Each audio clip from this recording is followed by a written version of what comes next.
अगर देश की आजादी में कांग्रेस थी तो देश के विभाजन में कांग्रेस कैसे नहीं? और अगर ये सच है तो उस किताब को फाड़ कर फेंक दें, जला दें, या फिर आज वर्तमान की पीढ़ी को और कल आने वाली पीढ़ी को ये सच जानना चाहिए, पढ़ना चाहिए इतिहास।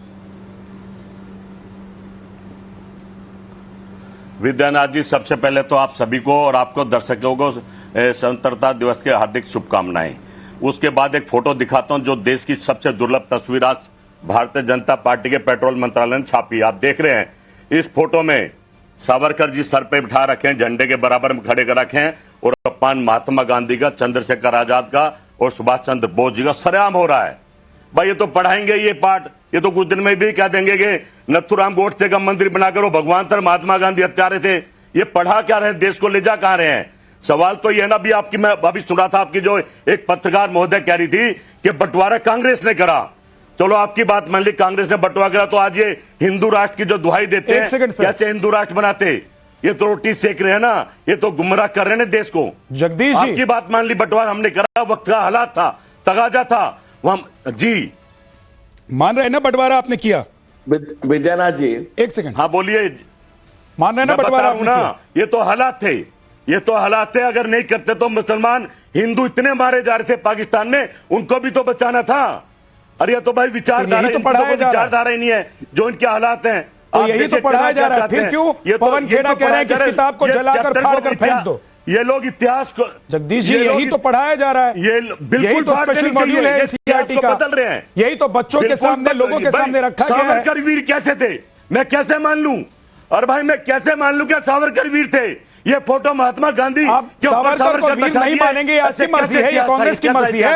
आपको कोई जबरदस्ती ये नहीं कहेगा कि आप किसी को भी, आप लोग तो महात्मा गांधी को भी अब छोड़ चुके हैं। अब तो आप लोग महात्मा गांधी को छोड़ चुके हैं।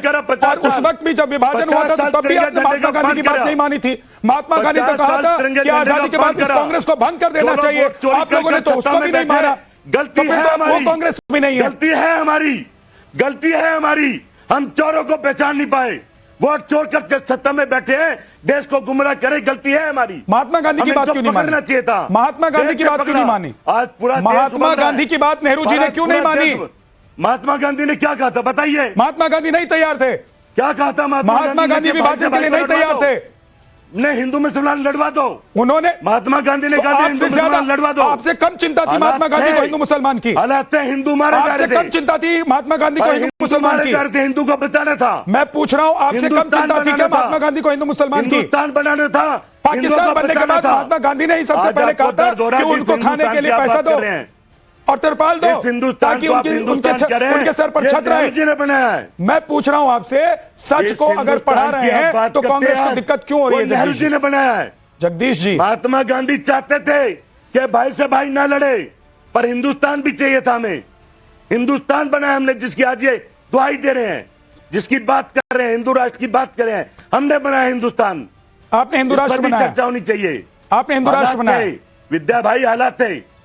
मैं कह रहा हूं हालात थे। किसने बनाया? मोदी जी बना के, जगदीश जी, संघ वाले बना के, जगदीश जी ने किसने बनाया है? जगदीश जी, अगर हालात थे, कांग्रेस ने विभाजन को माना, तो कांग्रेस को आज दिक्कत क्यों हो रही है कि इसको क्यों पढ़ा रहे हो? आप लोग सच को दबाकर छुपाकर क्यों रखना चाहते हैं? संघ के लोग, आप इतिहास को तोड़ मरोड़ कर पेश ना करें। कैसे बताइए ना? हिंदू मारे जा रहे थे, कैसे तोड़ मरोड़ कर पेश किया जा रहा है? भाई किताब में लिखा हुआ है, पाकिस्तान की बात करनी जरूरत थी। किताब में लिखा हुआ है, जिन्ना ने मांग की, नेहरू ने माना, एरियो में हिंदू मारे जा रहे थे, उसको एग्जीक्यूट किया। मैं बता रहा हूं, हिंदू मारे जा रहे थे। हिंदुस्तान बनाना जरूरी था, जिसकी आज ये फायदा उठा रहे हैं। आपके हिसाब से विभाजन करके हिंदुस्तान बनाना जरूरी है? आपके हिसाब से विभाजन करके हिंदुस्तान बनाना जरूरी था? तो बताइए, आप हिंदुस्तान को बचा रहे थे या हिंदुस्तान को तोड़ रहे थे? कहां जाते? बताइए, देश को बताइए, देश को बताइए। मुसलमान भाई कहां जाते? यही रहते ना। अमजीत जी बताइए देश को। जी, क्या कांग्रेस देश को बचा रही थी या देश को तोड़ रही थी पार्टीशन को एक्सेप्ट करके?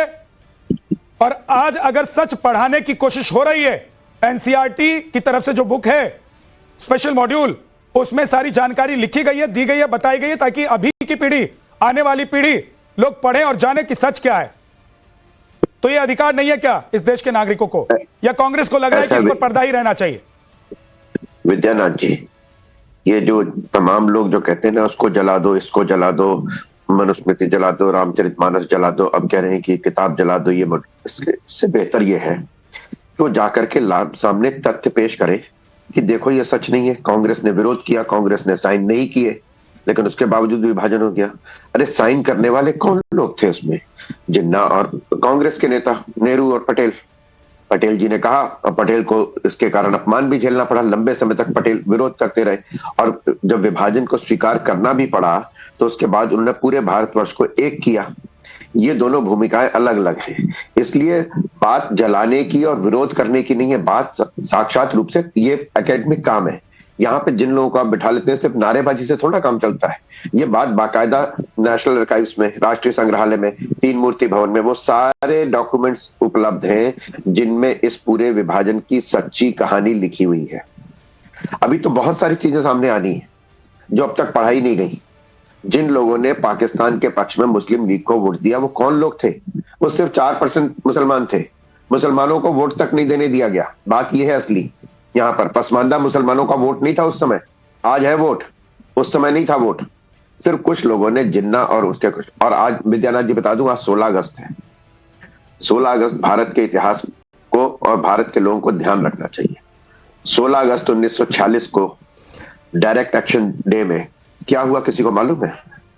विभाजन की विभीषिका पश्चिम में जो हुई उसका तो शायद जिक्र होता है, क्योंकि वो सारे लोग लगभग आकर के दिल्ली और आसपास के पास, जिन्ना ने पूरा कलकत्ता, और उस समय के, मैं इसलिए नहीं कह रहा हूं कि किसी एक व्यक्ति पर, किसी हिंदूवादी नेता, किसी संघ के नेता की बात नहीं कर रहा हूं मैं, उस समय के तमाम सोशलिस्ट समरगुहा जैसे लोगों की जो वर्णन है कि पूरा कलकत्ता जो है खून से रंगा पड़ा था। 20 लाख लोगों का कत्ल हुआ उस समय डायरेक्ट एक्शन डे में, और हम लोग भूल चुके हैं।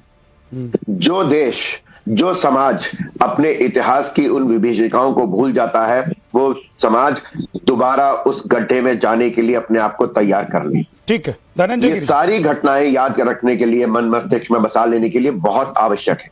इसलिए 14 अगस्त को विभाजन की विभीषिका और 16 अगस्त को डायरेक्ट एक्शन डे की स्मृति पीढ़ी तक होनी चाहिए। मत्था टेकने गए थे जिन्ना की, क्यों गया था? जगदीश जी एक सेकंड रुकिएगा। धनंजय गिरी जी, आप लोग जख्मों को कुरेद रहे हैं, कांग्रेस को विलेन बना रहे हैं। एक छोटी सी बात और बता दो फिर मैं, कि बाबर की कब्र पे कौन मत्था टेकने गया था? कौन था बाबर? गुरु नानक देव जी ने पता लिखा बाबर वाणी में क्या लिखा है? हमारे सिख आप औरंगजेब को दयालु कहते हो, जिसने हमारे नवम गुरु तेग बहादुर जी का शीश कलम किया यहाँ पर, छोटे साहबजादों को जिंदा दीवार में चलवा दिया है? ये बताइए ना कि औरंगजेब दयालु था, कृपालु था, दयालु था, कृपालु था? पाकिस्तान में दयालु था, कृपालु था? कौन गया था? औरंगजेब, अरे यार तुम बिरयानी की बात छोड़ो, तुम्हारे लिए होगी पसंद, बैठा दिया चाणक्यपुरी में बैठ करके बिरयानी खाओ, मुझे उससे कोई लेना देना नहीं है। लेकिन बात यह है, सबसे बड़ी बात यह है कि जो समाज, मैं फिर से अंडरलाइन कर रहा हूं, अगर ये समाज अपने नायकों को, जिन्होंने इस देश के लिए, इस अपनी धरती के लिए, अपनी मातृभूमि के लिए जिन्होंने बलिदान दिया, अगर उनको भूलने की अगर गलती करता है तो दोबारा गुलाम होता है। वीर सावरकर एकमात्र, कोई कांग्रेस का नेता नहीं कालापन नहीं किया, वीर सावरकर एकमात्र थे। और अभी मैं बता दूं, जो वीर सावरकर जिसके आधार पर, मैं 10 सेकंड जिसके आधार पर माफी कहा जाता है ना, माफी लेने वाला, अगर वो बाकी सारी चिट्ठियां दिखा दूं ना, बाकी सारी चिट्ठियां दिखा दूं जिन ने लिखी थी, नाभा जेल के लिए मोतीलाल नेहरू ने, जवाहरलाल नेहरू के लिए, बाकी सारे कांग्रेसियों की। और मैं इसलिए कांग्रेस की बात नहीं कर रहा हूँ, फॉर्मेट था उस समय जिसमें, और सावरकर ने लिखा अंदर की कब तक मैं बेड़ियों में रह करके क्या मैं अपनी मातृभूमि को स्वतंत्र करा पाऊंगा, मेरा बाहर निकलना बहुत जरूरी है। विजयनाथ जी, ये थे सावरकर जिनको कोल्हू में बैल की जगह जो करके तेल निकाला जाता है। थोड़ा इंतजार कर लीजिए, जी, सावरकर जिनका मजाक उड़ाया जाता है, और केस चल रहा है कोर्ट में, बाकी लोग भी तैयार रहे।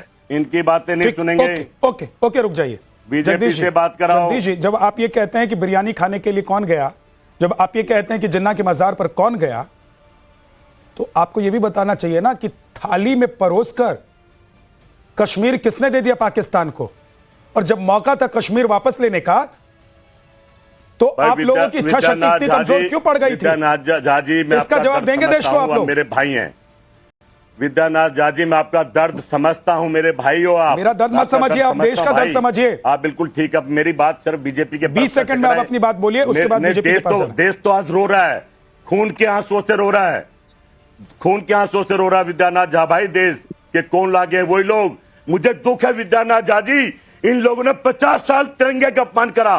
कौन है ये लोग? विद्यानाथ जी क्या चल रहा है? आप इनसे पूछोगे विद्यानाथ जी कौन क्या है ये चल लोग रहा है? तिरंगे का अपमान करने वाले? विद्यानाथ जी चल क्या चल रहा? बात चल रही है, बातचीत चल रही है। तिरंगे का 50 साल अपमान किसने करा? और उस आदमी की आज फोटो सबसे ऊपर लगा रहे हो। विद्यानाथ जी गांधी से बड़ा बता रहे हो, जगदीश जी, चंद्रशेखर आजाद से बड़ा बता रहे हो।